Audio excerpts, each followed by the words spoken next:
So welcome back to my channel guys. എന്തായാലും ഞാനിപ്പോൾ ഒരു സിനിമയ്ക്ക് പോയിട്ട് ഇപ്പോൾ ജസ്റ്റ് വന്ന് കയറിയതേ ഉള്ളൂ. അത് എനിക്ക് സിനിമ ഇഷ്ടപ്പെട്ടോ എന്ന് ചോദിച്ചു കഴിഞ്ഞാൽ ഇഷ്ടപ്പെട്ടു, ബട്ട് ഇഷ്ടപ്പെട്ടില്ലേ എന്ന് ചോദിച്ചു കഴിഞ്ഞാൽ ഇഷ്ടപ്പെട്ടില്ല. വേറൊന്നും കൊണ്ടല്ല, എക്സ്പെക്ടേഷൻ വെച്ച് പോയതുകൊണ്ട് മാത്രമാണ്. ഏത് സിനിമയാണെന്ന് ചോദിച്ചു കഴിഞ്ഞാൽ നമ്മുടെ ഇൻസൈഡ് ഔട്ട് എന്ന് പറയുന്ന സിനിമയാണ്.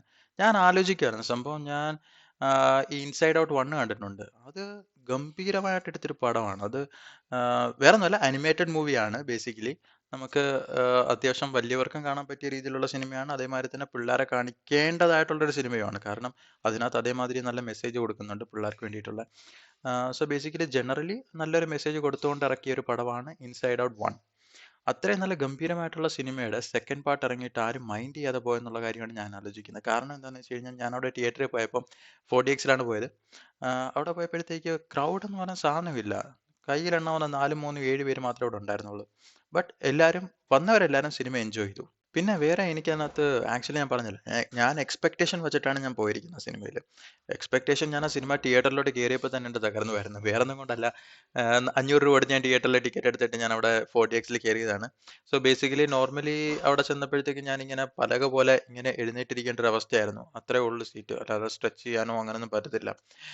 സോ ബേസിക്കലി ഞാൻ ആദ്യമായിട്ട് 4DXൽ പോകുന്നതുകൊണ്ട് തന്നെ എനിക്ക് അതിനെപ്പറ്റി വലിയ ധാരണയൊന്നും ഇല്ലായിരുന്നു. ഞാനപ്പോൾ ആദ്യം തന്നെ മൂഡ് ഓഫ് ആയി. ഒരുമാതിരി എന്ത് ചെയ്യണം, വെറുതെ പൈസയും കളഞ്ഞു. നോർമലി 350 റുപ്പീസിന് ഞാനാണെങ്കിൽ റിക്ലൈനർ എടുത്തു കഴിഞ്ഞാൽ കാല് നീട്ടി വേണമെങ്കിൽ ഇരിക്കായിരുന്നു.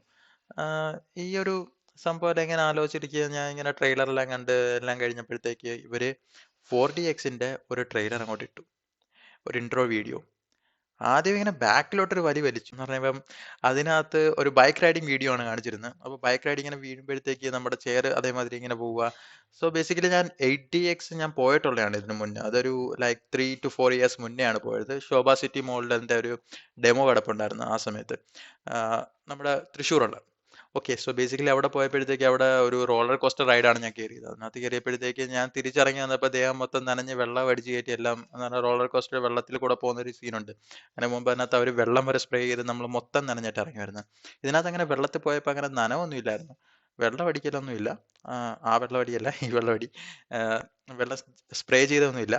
ബേസിക്കലി നമുക്ക് ബൈക്കിനകത്ത് പോകുമ്പോഴത്തേക്ക് കാറ്റടിക്കുന്ന ഒരു സംഭവമുണ്ട്. അപ്പം അതിന് നമുക്ക് നല്ല വിൻഡ് സ്പീഡ് അടിച്ച് നമ്മുടെ മുഖത്ത് കാറ്റടിക്കുന്ന ഫീലും, പിന്നെ അതേമാതിരി തന്നെ ബൈക്ക് ഇങ്ങനെ ചരിയുമ്പോൾ നമ്മൾ അതിൻ്റെ കൂടെ ഇങ്ങനെ ചരിയുക, അതിങ്ങനെ ചരിയുമ്പോൾ നമ്മൾ ഇങ്ങനെ ചരിയുക. സോ അതാണ് 4DXന്റെ ഒരു എഫക്റ്റ് എനിക്ക് കിട്ടിയത്. ബട്ട് ഇനീഷ്യൽ സ്റ്റേജിൽ നമ്മൾ ആദ്യം അത് ഫീൽ ചെയ്തപ്പോൾ ഭയങ്കര സന്തോഷം വന്നു. കാരണം ഇങ്ങനെ ഒരു എക്സ്പീരിയൻസ് ഭയങ്കര റെയർ ആയിട്ട് എനിക്ക് കിട്ടിയിട്ടുള്ളത്. കാരണം അന്ന് കിട്ടിയതിന് ശേഷം പിന്നെ ഇപ്പോഴാണ് കിട്ടുന്നത്. ഞാനതൊക്കെ മറന്നിരിക്കുന്ന ഒരു കാലമായിരുന്നു. സോ ഇത്രയും നല്ലൊരു എക്സ്പീരിയൻസ് എനിക്ക് കിട്ടുമെന്ന് ഞാൻ വിചാരിച്ചില്ല. നല്ല കിടിലം കംഫർട്ടബിൾ ആയിട്ട് തന്നെ ഇരുന്ന് നല്ല എൻജോയ് ചെയ്ത് കാണാൻ പറ്റുന്ന ഒരു സാധനം എന്ന് പറഞ്ഞാൽ നമ്മൾ സിനിമയുടെ കൂടെ ഒഴുകിപ്പോകുന്ന ഒരു ഐറ്റം. 3D ഗ്ലാസും കൂടെ വെച്ചപ്പോഴത്തേക്ക് പക്കയായിട്ടാണ് 3D എടുത്തിരിക്കുന്നതെന്ന് എനിക്ക് പറയാൻ പറ്റത്തുള്ളൂ.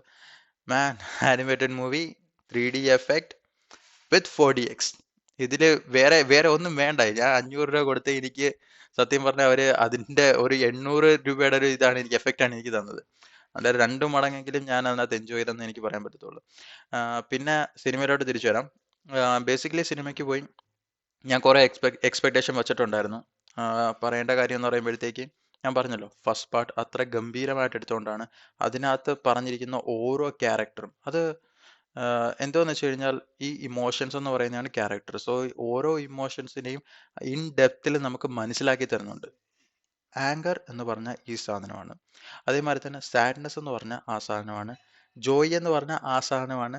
സോ അതിനകത്തുള്ള ഓരോ ഇമോഷൻസിനെയും കറക്റ്റായിട്ട് ഒരു കുട്ടി ജനിച്ചത് മുതൽ അതിൻ്റെ ഒരു 5 വയസ്സ് പ്രായം അല്ലെങ്കിൽ ഒരു 3 വയസ്സ് പ്രായം വരെയുള്ള ഒരു കാലഘട്ടത്തിൽ അതിന് ഓരോ ഇമോഷൻസ് എങ്ങനെ ജനറേറ്റ് ചെയ്യുന്നു, ആ ഇമോഷൻസ് അതിനെ എങ്ങനെ കൺട്രോൾ ചെയ്യുന്നു എന്നുള്ള കാര്യങ്ങളൊക്കെയാണ് കാണിക്കുന്നത്. അതിനെ പിന്നെ എങ്ങനെയാണ് ബാക്കി ഇമോഷൻസ് വന്നിട്ട് അതിനെ ഒന്ന് ടേക്ക് കെയർ ചെയ്തുകൊണ്ട് ടോസനെ എല്ലാ ഇമോഷൻസും കൂടെ ഒരുമിച്ച് വന്ന് ആ കുട്ടിയെ ഒരു നല്ല രീതിയിൽ കൊണ്ടുവരുന്നത്. ആ ഒരു ഇതാണ് പ്രോസസ്സാണ് അതിനകത്ത് കാണിച്ചിരിക്കുന്നത്. ഈ ഇമോഷൻസിന്റെ എങ്ങനെയാണ് ബാലൻസ് ചെയ്യേണ്ടത് അങ്ങനെയുള്ള കാര്യങ്ങളെല്ലാം നമുക്ക് അതിനകത്ത് പറഞ്ഞു തരുന്നുണ്ട്. ഏത് ഇമോഷൻസിന് നമ്മൾ കൂടുതൽ പ്രാധാന്യം കൊടുക്കണം, ഏത് ഇമോഷൻസിന് പ്രാധാന്യം കൊടുക്കരുത്. പ്രാധാന്യം എല്ലാ ഇമോഷൻസിനും കൊടുക്കണമെന്നാണ് അതിന് പറയുന്നത്. ബട്ട് ഓരോ ഇമോഷൻസിന്റെയും ഇപ്പം നെഗറ്റീവ് ആണെങ്കിൽ അതിന് അതിൻ്റെതായ വാല്യൂ ഉണ്ട്. അതിനെ അങ്ങനെ നമ്മൾ തട്ടിക്കളയാൻ പാടില്ല എന്നുള്ളൊരു മെസ്സേജാണ് അത് തന്നിരുന്നത്. ആ ഒരു എക്സ്പെക്ടേഷൻ വെച്ചിട്ട് ഞാൻ ഈ സിനിമയ്ക്ക് പോയി. അത് ഞാൻ കാണിച്ച ഏറ്റവും വലിയ തെറ്റ്. കാരണം ഇതിനകത്ത് 4-5 ഇമോഷൻസ് കൊണ്ടുവരുന്നുണ്ട്.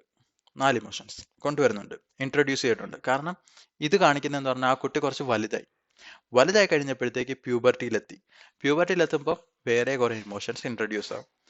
അങ്ങനെ 4 ഇമോഷൻസിനെയാണ് ഇതിനകത്ത് ഇൻട്രൊഡ്യൂസ് ചെയ്തിരിക്കുന്നത്.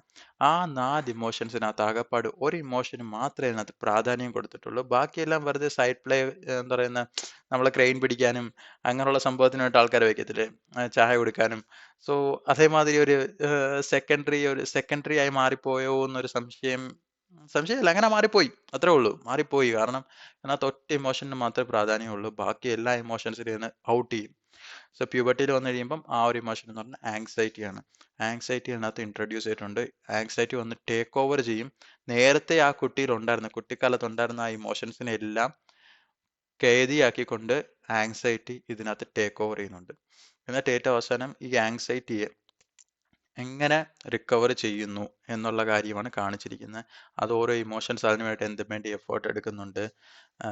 പിന്നെ ഈ ആങ്സൈറ്റി എന്ന് പറയുന്ന ഇമോഷനും പ്രാധാന്യമുള്ളതാണോ അല്ലയോ, പിന്നെ അങ്ങനെ പല കാര്യങ്ങളും ഇതിനകത്ത് പറഞ്ഞു തരുന്നുണ്ട്. ബട്ട് അറ്റ് ദ എൻഡ് നമുക്കങ്ങനെ വലുതായിട്ട് ഫസ്റ്റ് കണ്ട ആ ഒരു ഫീൽ നമുക്ക് സെക്കൻഡിനകത്ത് കിട്ടുന്നില്ല. കാരണം ഇതിനകത്ത് ഒറ്റ ഇമോഷനകത്താണ് ഫുള്ള് സർക്കുലേറ്റ് ചെയ്യുന്നത്.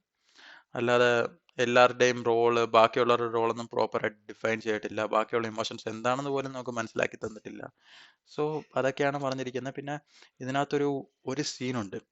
ആ കുട്ടി ആങ്സൈറ്റി വന്നിട്ട് ഏറ്റവും അവസാനം ഈ ആങ്സൈറ്റി ഗെയിംസ് ആണ് പ്ലേ ചെയ്യുന്നത് മൈൻഡുമായിട്ട്. അപ്പം അങ്ങനെ ഗെയിം പ്ലേ ചെയ്ത് ആ കുട്ടിയാണെങ്കിൽ ഒരു ഒടുക്കത്തെ ഡിപ്രഷനിലെത്തിക്കും. ആ സമയത്ത് ഒരു സീനുണ്ട്, നമ്മൾ കണ്ടിരിക്കുന്നവർക്ക് വരെ ആങ്സൈറ്റി അടിച്ചു പോകുന്നൊരു സീനാണത്. അത് നല്ലപോലെ വർക്കൗട്ട് ആയിട്ടുണ്ടെന്ന് പറഞ്ഞാൽ നല്ല കിഡിലുമായിട്ട് വർക്കൗട്ട് ആയിട്ടുണ്ട്. അത് അനിമേറ്റഡ് മൂവിയാണ്, ഞാൻ ഒബ്വിയസ്ലി നേരത്തെ തന്നെ പറഞ്ഞു. ബട്ട് അനിമേറ്റഡ് മൂവീസിന് ആ ഒരു ഫീലിങ്സ് കൊണ്ടുതരാൻ പറ്റും. ഏതൊരു നമ്മൾ നോർമൽ സിനിമ കാണുന്നോ അതിനേക്കാളും എല്ലാം നല്ല രീതിയിൽ അനിമേറ്റഡ് മൂവീസിന് പോർട്രേ ചെയ്യാൻ പറ്റും. അങ്ങനെ മനസ്സിലാക്കി തരുന്ന ഒരു സീനാണത്. അത് നല്ലപോലെ വർക്കൗട്ട് ആയിട്ടുണ്ട്. നല്ലപോലെ എന്ന് പറഞ്ഞാൽ ഒരു ആങ്സൈറ്റി ഉള്ള ഒരാൾ പോയി കണ്ടു കഴിഞ്ഞാൽ എന്തായാലും ആങ്സൈറ്റി അടിക്കും. അതേമാതിരിയാണ് ആ സംഭവം പോർട്രേ ചെയ്തിരിക്കുന്നത്.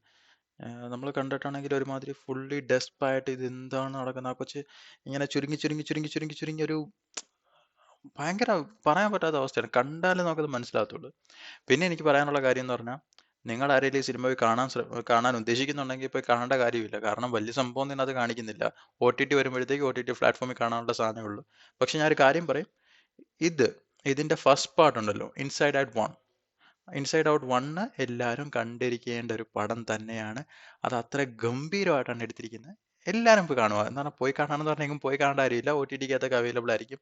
ഒന്ന് ചെക്ക് ചെയ്യുക ഏത് പ്ലാറ്റ്ഫോമിലാണുള്ളതെന്ന് വെച്ച് കഴിഞ്ഞാൽ അതിനകത്ത് പോയി കാണുക. നല്ല കിടിലം പടമാണ്, കണ്ടിരിക്കേണ്ട സാധനമാണ്. ഈ സിനിമയ്ക്കകത്ത് പിന്നെ വേറെ കാര്യങ്ങളൊന്നും കൂടുതൽ സർക്കുലേറ്റ് ചെയ്യുന്ന അങ്ങനെയുള്ള പ്രശ്നങ്ങളൊന്നുമില്ല. ബാക്കി നമ്മൾ നോർമലി മറ്റേ സിനിമയായിട്ട് ഇതിനകത്ത് കമ്പയർ ചെയ്ത് നോക്കുമ്പോഴത്തേക്ക് ആ ഒരു സിനിമ എന്ന് പറയുമ്പോഴത്തേക്ക് നമ്മുടെ എക്സ്റ്റേണലി ആ ചൈൽഡ് ഉണ്ടല്ലോ, ആ ചൈൽഡ് പോയ ആ ഒരു ട്രാക്ക് മൊത്തം ഒരു പ്രോപ്പർ ഒരു സ്റ്റോറി മാതിരിയാണെന്ന് നമുക്ക് ഫീൽ ചെയ്യുന്നത്. അതൊരു എൻഡിങ് ഉണ്ട്, നല്ല വൃത്തിക്കാണ് അവർ ചെയ്തിരിക്കുന്നത്, എല്ലാ കാര്യങ്ങളും ഉണ്ട്. പക്ഷെ ഇതിനകത്ത് നമുക്ക് അങ്ങോട്ട് ആ നമ്മുടെ ഇമോഷൻസിന്റെ ആ ഒരു കഥ കറക്റ്റായിട്ട് പോർട്രേ ചെയ്തെങ്കിലും ഇതിനകത്ത് ആ ഒരു കുട്ടിയുടെ ജീവിതം അതിന്റെ ഒരു സ്റ്റോറിയോ കാര്യങ്ങളോ നമുക്ക് അങ്ങനെ കൂടുതൽ ഫീൽ ചെയ്തിട്ടില്ല. എന്ന് പറഞ്ഞാൽ അതൊരു ജസ്റ്റ് ഒരു സിറ്റുവേഷൻ. ആ കുട്ടിയാണെങ്കിൽ ഒരു ക്യാമ്പിന് പോകുന്നു, ആ ക്യാമ്പിനകത്ത് നടന്ന കാര്യങ്ങളൊക്കെയാണ് ഇതിനകത്ത് പറയുന്നത്. സോ ബേസിക്കലി അതിനപ്പുറത്തോട്ടൊരു സാധനം വന്നിട്ടില്ല ഇതിനകത്ത്. സ്റ്റോറി എന്ന് പറയാനും വേണ്ടൊന്നുമില്ല. ബട്ട് ആ ഇമോഷൻസിന്റെ ബേസിൽ നോക്കുമ്പോഴത്തേക്ക് അതിനകത്തൊരു സ്റ്റോറി നമ്മൾ കണ്ടിട്ടുണ്ട് ഇതില്. ആ ഒരു ഇത് മാത്രമേ ഉള്ളൂ. പിന്നെ വലിയ സംഭവമായിട്ടൊന്നും എനിക്ക് തോന്നിയില്ല. എന്തായാലും എല്ലാവരും പോയി ഇൻസൈഡ് ഔട്ട് 1 കാണുക. ഇഷ്ടപ്പെടുവാണെങ്കിൽ ഇൻസൈഡ് ഔട്ട് 2 കാണുക. കാരണം തേർഡ് വരുവാണെങ്കിൽ അത് കാണണമെങ്കിൽ ഒരു കണ്ടിന്യൂഷൻ എന്തായാലും വേണമല്ലോ. സോ ബേസിക്കലി രണ്ടും കണ്ടിരിക്കുക. നല്ലൊരു സിനിമയാണ്, പിള്ളേരെ കാണിക്കാൻ പറ്റിയ ഒരു സിനിമയാണ്. ഒരു 10 വയസ്സ് പ്രായം വരെ, അല്ലെങ്കിൽ ഒരു 14 വയസ്സ് 15 വയസ്സ് പ്രായം വരെയുള്ള പിള്ളേരൊക്കെ ഉണ്ടെങ്കിൽ പിടിച്ചിരുത്തി കാണിക്കുക. ഇഷ്ടപ്പെടുമെന്ന് പറഞ്ഞാൽ ഇഷ്ടപ്പെട്ടിരിക്കും ഉറപ്പായിട്ടും. അപ്പം എന്തായാലും അതോടുകൂടി ഇന്നത്തെ വീഡിയോ ഞാൻ നിർത്തുകയാണ്. ഇനി അടുത്ത സിനിമ ഞാൻ മിക്കവാറും മൺഡേ പോവും. നമ്മുടെ എക്സോർസിസ്റ്റോ എന്തായാലും പ്രേത സിനിമയാണ്. വെയിറ്റ് ചെയ്യാം, നോക്കാം. രാത്രിയിലാണ് പോകുന്നത്, PVRലാണ് പോയി കാണുന്നത്. അറിയാമല്ലോ, സൗണ്ട് സിസ്റ്റം ഒക്കെ കിടിലമായിരിക്കും. ഞാൻ തിരിച്ച് ജീവനോടെ വരുവാണെങ്കിൽ നമുക്ക് എന്തായാലും അടുത്ത വീഡിയോയിൽ അതിനെപ്പറ്റിയുള്ള ചർച്ചയൊക്കെ നമുക്ക് ചെയ്യാൻ പറ്റും. ഇപ്പം നിങ്ങൾ പോയിട്ട് എന്തായാലും ഇൻസൈഡ് ഔട്ട് 1 കാണുക. നല്ല പടമാണ്, ഞാൻ പറഞ്ഞ പോലെ. എന്തായാലും ഇതോടെ ഞാൻ ഈ ഒരു വീഡിയോ എന്തായാലും നമുക്ക് നിർത്താം. അടുത്ത വീഡിയോയിൽ നമുക്ക് പിന്നെയും കാണാം. ഓക്കെ, അപ്പോൾ സൈനിങ് ഔട്ട്. Thank you.